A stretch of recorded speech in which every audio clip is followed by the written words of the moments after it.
అంటే మీరు చేసే ప్రాసెస్లో డేటా ఉంటుంది, అది మొత్తం ఒక దగ్గర ఉంటుంది.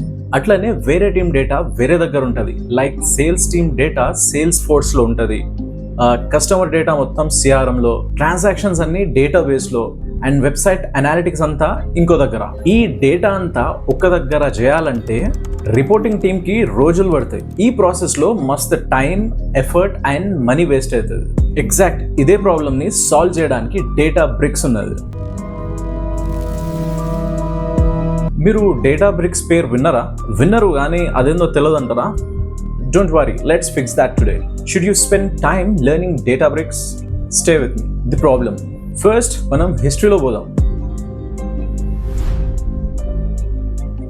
1990s డేటా వేర్ హౌసెస్ వచ్చినాయి. 2000s డేటా లేక్స్, అట్లనే 2010s బిగ్ డేటా హడూప్ వచ్చింది. ఇట్లా ప్రతి డెకెడ్లో కొత్త కొత్త సిస్టమ్స్ వచ్చినాయి. ఇట్స్ గుడ్, బట్ ప్రాబ్లం ఏంటంటే these systems do not talk to each other. కానీ why is it a problem in 2026? I'll show you in a moment. Data వేర్ హౌస్లో స్ట్రక్చర్డ్ డేటా స్టోర్ చేయొచ్చు రిపోర్టింగ్ కోసం.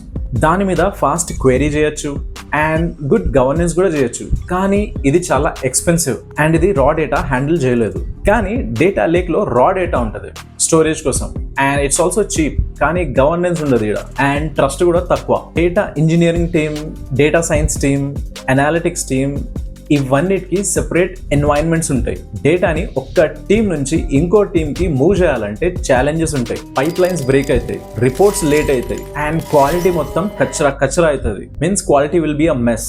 ఎగ్జాక్ట్లీ ఇదే ప్రాబ్లమ్ని solve చేయడానికి Apache Spark వచ్చింది. But Spark open source, free and anyone can download this. ఎంటర్ప్రైజెస్కి మాత్రం ఇంకా కావాల్సింది ఉండే, అదేందో చెప్తా. But first, why is it a problem? ఎందుకంటే కంపెనీస్ భయంకరంగా ఎప్పుడు లేనంత డేటాని జనరేట్ చేస్తున్నాయి అండ్ మన ట్రెడిషనల్ సిస్టమ్స్ దీన్ని హ్యాండిల్ చేయలేవు. Google సెర్చెస్లో data warehouse 400% year on year పెరుగుతుంది. అదే డేటా లేక్ 426%తో పెరుగుతుంది. జనాలు అసలు ఇంత డేటాని ఎట్లా హ్యాండిల్ చేయాలని పరేషాన్ ఉన్నారు. ఇక్కడ ఒక డౌట్ రావచ్చు, మనం కొత్త సిస్టమ్స్ కూడా బిల్డ్ చేస్తున్నాం కదా, why is this problem still getting worse? ఇక్కడనే స్పార్క్ అండ్ డేటా బ్రిక్స్ సీన్లో వస్తాయి. ది బర్త్ ఆఫ్ స్పార్క్ 2009లో యూసీ బర్క్లీలో రీసెర్చర్స్ ఫ్రస్ట్రేటెడ్ అయి ఉండే. అప్పటికి ఉన్న హడూప్ చాలా స్లోగా అండ్ కాంప్లెక్స్గా ఉండే. వాళ్ళకి కొంచెం ఫాస్టర్ అండ్ డేటాని డిస్క్ మీద కాకుండా మెమరీలో ప్రాసెస్ చేసే సిస్టమ్ కావాల్సి ఉండే. అంటే డేటాని మెమరీలోనే ప్రాసెస్ చేయడం. లైక్ కంప్యూటేషన్స్ జరుగుతున్నప్పుడు డేటా సెట్స్ ని స్లో డిస్క్ స్టోరేజ్ నుండి మళ్ళీ రీడ్ రైట్ చేయకుండా ర్యామ్ లోనే స్టోర్ చేసి మ్యానిపులేట్ చేయడం. ఎంటైర్ డేటా ఇండస్ట్రీని మార్చేసే లాంటిది ఒకటి తయారు చేసారు. అప్పటికింకా అది ఎంత పనికొస్తుందో కూడా తెలియదు. అదే Apache spark. In memory computing లో అపాచే స్పార్క్ 100 times ఫాస్టర్ ఉండే హడూప్ కంటే. కానీ స్పార్క్ జస్ట్ ఒక ఇంజన్ ఉండే. దాని రియల్ కంపెనీ డేటా బ్రిక్స్ తర్వాత వచ్చింది. Hold that thought, will come back to this. Next ఏమైందంటే స్పార్క్ ని క్రియేట్ చేసిన రీసెర్చర్స్ కి ఒకటి అర్థమైంది, దట్ ఎంటర్ప్రైజెస్ కి ఫాస్ట్ ఇంజన్ తో సరిపోదు, వాళ్ళకి ఒక ప్లాట్ఫామ్ లాంటిది కూడా కావాలని. అదే ప్లాట్ఫామ్ డేటా బ్రిక్స్ లాగా మారింది. What is Databricks? Databricks అంటే ఏంది అసలు? It's unified platform for data and AI. అంటే ఏందని అంటారా? ఓకే, సింప్లిఫై చేసి చెప్తున్నా, వినండి. ఒక యూనివర్సిటీ క్యాంపస్ ఇమాజిన్ చేసుకోండి. క్యాంపస్లో మనకి ఏమేమి ఉంటాయి? లైబ్రరీ ఉంటుంది. ఎట్లుంటుంది? ఆర్గనైజ్డ్గా, స్ట్రక్చర్గా ఉంటుంది. ఓకే, స్టోర్ రూమ్ ఉంటుంది. అక్కడ ఏమైనా స్టోర్ చేయొచ్చు.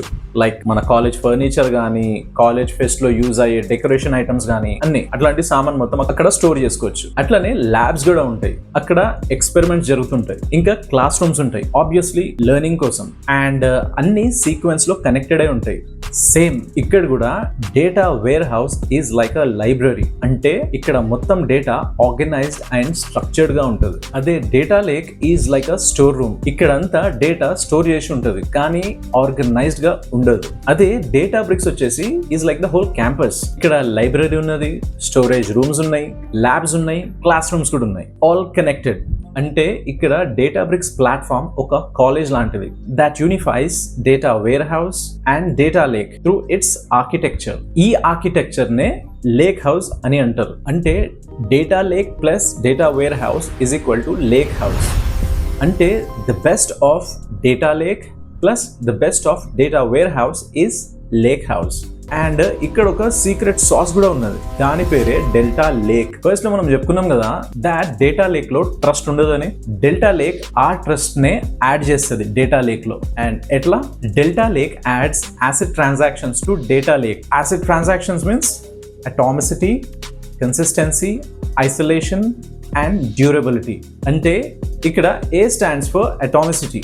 ఇది ఎట్లంటే all or nothing approach follow అవుతుంది ఇది. If any part of the transactions లో ఏ ఒక్క చిన్న ప్రాబ్లం ఉన్నా ఆర్ చిన్న డీటెయిల్ మిస్సింగ్ ఉన్నా ఆ ట్రాన్సాక్షన్ ని ఫెయిల్ చేసేస్తుంది ఇది. దీంతో మొత్తం ఆపరేషన్ రోల్ బ్యాక్ అయిపోతుంది. Next is C stands for consistency. దీని జాబ్ ఏంటంటే ఒక ట్రాన్సాక్షన్ డేటాబేస్ ని ఒక వ్యాలిడ్ స్టేట్ నుండి ఇంకొక వ్యాలిడ్ స్టేట్ కి defined rules and constraints follow అవుతూ మూవ్ అవుతుందా లేదా అని చెక్ చేస్తుంది. Next is I stands for isolation. ఇదేంటంటే ఇమాజిన్ 2 ఎంప్లాయీస్ ఉన్నారు who are updating the data in the database systems. వాళ్ళిద్దరు వాళ్ళ ఓన్ సెపరేట్ బబుల్ లో డేటా అప్లోడ్ చేస్తారు without seeing or affecting the others unfinished work. Next వచ్చేసి D stands for durability.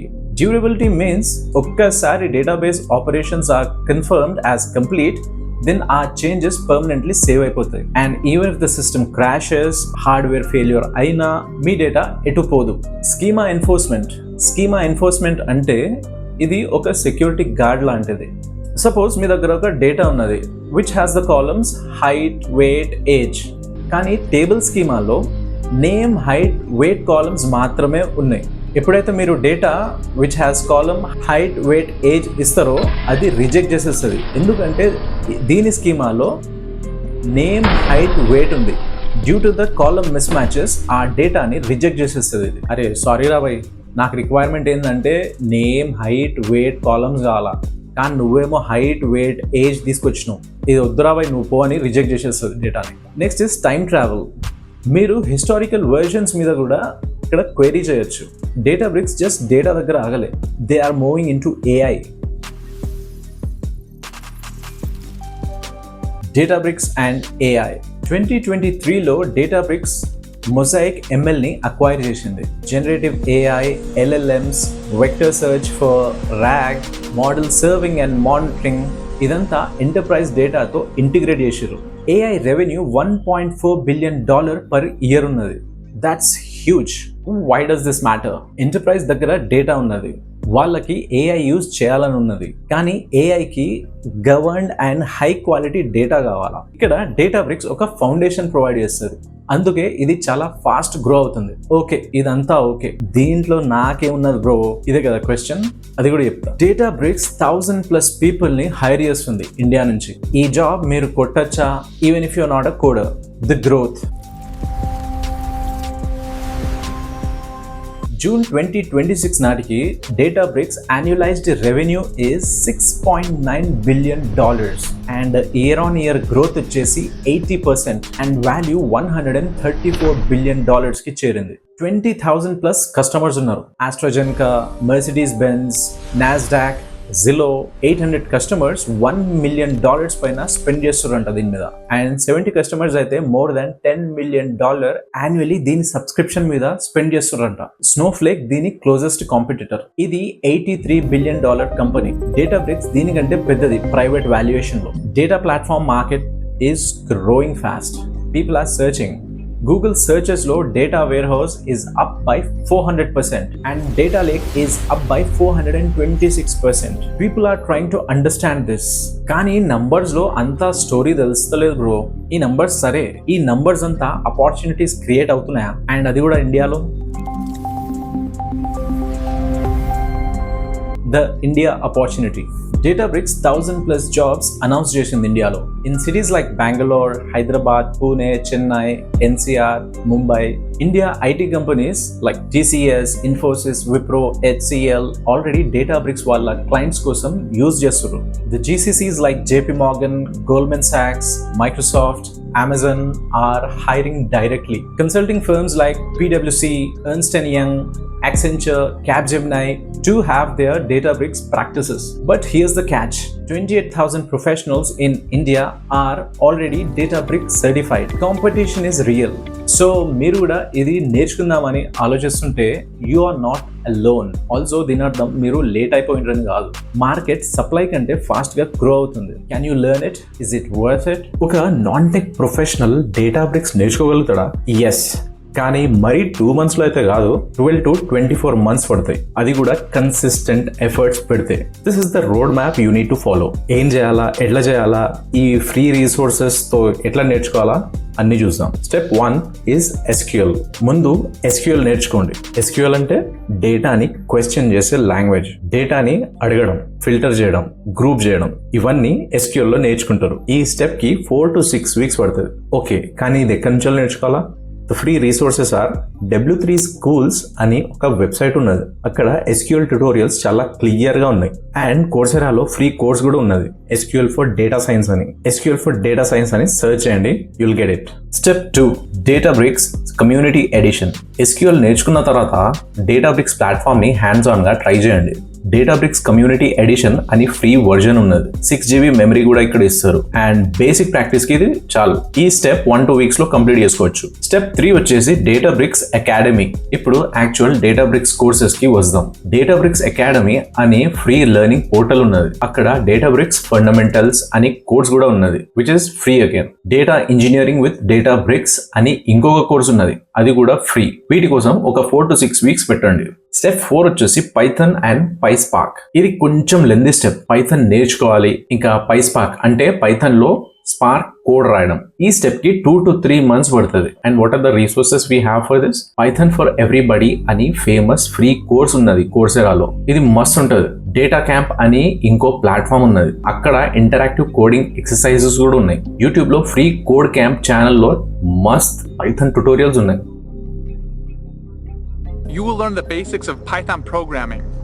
I'm Bo Carnes with freecodecamp.org. Step 5 వచ్చేసి build projects. Theory ఇప్పటి వరకు అయింది, ఇప్పుడు ప్రాక్టికల్ చూద్దాం. హ్యాండ్స్ ఆన్ ఎక్స్పీరియన్స్ అది మ్యాటర్ చేస్తుంది. ఒక పబ్లిక్ డేటా సెట్ తీసుకోండి, like US flights data or covid data, and Databricks లో అనలైజ్ చేయండి, డాష్ బోర్డ్ క్రియేట్ చేయండి, simple ETL pipeline build చేయండి. ఈ స్టెప్ కి 2 to 3 months పడుతుంది. స్టెప్ 6 వచ్చేసి స్పెషలైజేషన్. ఇప్పుడు డిసైడ్ చేసుకోండి మీరు ఏం అవ్వాలనుకుంటున్నారో. Data engineer అవ్వాలనుకుంటారా?